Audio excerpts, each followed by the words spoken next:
SMS کے ذریعے سوال موصول ہوا ہے.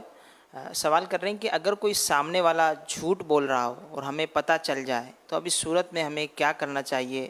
رہنمائی ارشاد فرما دیں.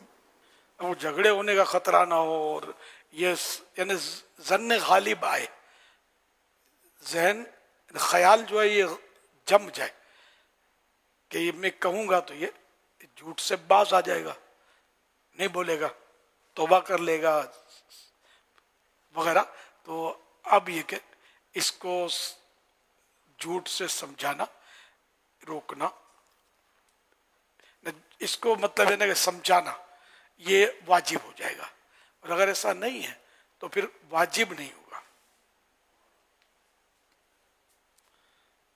صلو علی الحبیب صلی اللہ علیہ محمد. اب جھوٹ تو معاشرے میں اتنا ہو گیا کہ نہ بولنے والے کو سمجھ پڑتی کہ جھوٹ ہے، نہ سننے والے کو سمجھ پڑتی کہ جھوٹ ہے.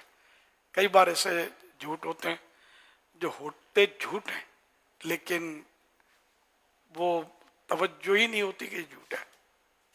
اب جیسے کہ آپ کہیں کھانے پر گئے، کھانا کھایا، اور اگر آپ نے ہاتھ روک لیا تو آپ کو کہا گیا کہ کھائیے، میرا پیٹ فل ہو گیا، حالانکہ فل نہیں ہوا.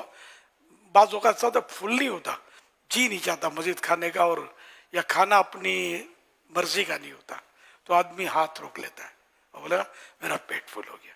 اب یہ بالکل نارمل ہے، یہ جھوٹ تو ہے. جب پتہ ہے کہ بولے پیٹ تو فل نہیں ہوا، ابھی دھویں اڑاتی ہوئی بریانی آئے گی تو جو ہے وہ بھی آگے پیچھے ہو جائے گا، کہنے دو اس کو. یہ ایک میرے مثال یوں سر دست ذہن میں اس طرح کی بات پہ بندے جو لوگ ہیں وہ جھوٹ بول رہے ہوتے ہیں. یار میں بہت تھکا ہوا ہوں یار، مجھے بس یار تنگ نہیں کرو. حالانکہ تھکا ہوا نہیں ہوتا، اس کے مطلب کا دوست آئے گا، ساری تھکن آگے پیچھے ہو جائے گی. اچھا پھر بہت تھکا ہوا ہوں، ایک تو کہ تھکا ہوا، ایک ہوتا ہے عام نارمل تھکا ہوا، بہت تھکا ہوا، سر میں بہت درد ہے، شدید درد ہے. حالانکہ شدید بعض اوقات نہیں بھی ہوتا اور کبھی ہوتا بھی ہے. تو اب تھوڑا سا درد ہے، اب اس کو شدید درد بولنا یہ بھی تو صحیح تو نہیں ہے نا.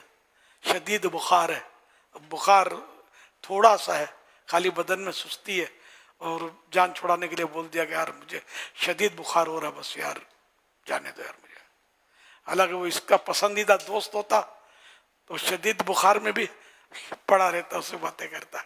معمولی بخار کو جھوٹ بول کے شدید بخار کہہ کر یہ نکل گیا. ایسے تو اتنے مطلب ہے کہ مثالیں بننے جائیں تو بعض اوقات یہ کہ بے خیالی میں نکل جاتا. بے خیالی میں نکل گیا تو میں اس کو یہ نہیں کہتا کہ یہ گناہ بھرا جھوٹ ہے. جھوٹ تو ہے، گناہ بھرا جھوٹ ہونا کہ جان بوجھ کر کہے، مطلب کہ یار یہ کہیں گے تو جان چھوٹ گئی. آپ 11 مدنی مذاکرے میں پابندی سے آئیے گا. اب آپ کو پتہ ہے کہ آپ آ نہیں پائیں گے. اب میں نے آپ کو کہا تو مروت میں کہا بالکل بالکل ضرور آؤں گا. اب آپ کو پتہ ہے کہ نہیں آنا ہے، یہ جھوٹ ہوا. ایسا تو ہم بولتے ہیں مدنی قافلے میں ہر مہینے 3 دن سفر کرو انشاءاللہ، 2 ہاتھ اٹھ رہے ہیں. اب بالکل طے ہوتا ہے کہ یار کون جاتا ہے. اب انشاءاللہ نہیں بولیں اور ہاں نہیں بولیں گے تو یہ مولانا لوگ پیچھا نہیں چھوڑیں گے. تو جان چھوڑانے کے لیے وہ ہاں بول دیا، انشاءاللہ بول دیا. یہ سب جھوٹ ہیں، اور بعض اوقات جھوٹے وعدے ہوتے ہیں، یہ جہنم کے عذاب ہوتے ہیں اس پر. یوں اس کو بغدادی لگام ڈال لو، بولنا نہیں ہے، سوچنا ہے کہ یار کہیں میں جھوٹ پہ نہ پڑ جاؤں. اب 11 نہیں آ سکتا، واقعی ہر فرد نہیں آ سکتا 11 مدنی مذاکرے میں کنٹینیو. دنیا کے بھی کام ہوتے ہیں، اب مطلب ذرا نہیں مصروفیات ہوتی ہے، نوکری سے دیر سے چھٹی ملتی ہے، بعض اوقات گھر دور ہوتا ہے وغیرہ. تو اب اس کو مطلب ہم اصرار کریں گے تو تم کو آنا ہی پڑے گا. ہم کو بھی سوچنا ہے کہ کس کو کب اصرار کر رہا ہے، بیچارہ مطلب نہیں آ سکتا. مدنی قافلے کا مسافر بننے کے لیے بالکل انفرادی کوشش کی جائے، لیکن موقع دیکھ کر کے اب اس کو پتہ ہے کہ یہ آ ہی نہیں سکتا، اب اس کو خواہ جھوٹ بولنے پر مجبور کر دینا کہ جھوٹ بول کے ہی جان چھڑائے. تو یہ بھی ہمیں یعنی کہ ہم کو تو دیکھو نیکی چاہیے، نیکی کر کے بھی نیکی ملتی ہے، کسی کو گناہ سے بچا کر بھی نیکی ملتی ہے. تو اگلا گناہ میں نہ پڑے. یہ ہم کو بہت سوچ سمجھ کر کرنا ہے. اچھا اب اگلا چلو اصرار کر رہا ہے تو اب خالی ہاں کہہ کر جان چھوڑانے والے کو بھی سوچنا ہے. میں ہاں نہ بولے. اگر واقعی ذہن ہے کہ یہ کام نہیں کر سکتا، میں آ نہیں سکتا، تو ہاں نہ کہے. اب دعا کر دیں کہ میں آ جاؤں. یہ صحیح ہے، مطلب کہ آپ دعا کر دیں کہ میں آ جاؤں. آپ دعا کریں نا یار میں آ جاؤں. یوں کر کے کوئی ایسی کہ یہ جو دعوت دے رہا اس کا بھی دل نہ ٹوٹے، دل آزاری بھی نہ ہو. سمجھا؟ اور یہ جملے جو نا بعض وقت میں جھوٹا وعدہ نہیں کرتا، میں جھوٹا وعدہ نہیں کرتا. یہ آپ کو مدینے کا ٹکٹ دینا ہے، پرسوں آ جائیے گا. اب 10 میل گھر ہوگا تو آپ جھوٹا وعدہ کرو گے نہیں کرو گے؟ سچا وعدہ کرو گے؟ بالکل پرفیکٹ وعدہ کر کے پہلے سے پہنچ جاؤ گے مدینے کا ٹکٹ لینے کے لیے. ایک بات بولتا ہوں، تو یہ نیکی کی دعوت یا سمجھو کہ مدنی قافلے کا سفر یا اجتماع یا مدنی مذاکرے کی دعوت ایک طرح سے یہ بھی جنت کے ٹکٹ ہی مل رہے نا.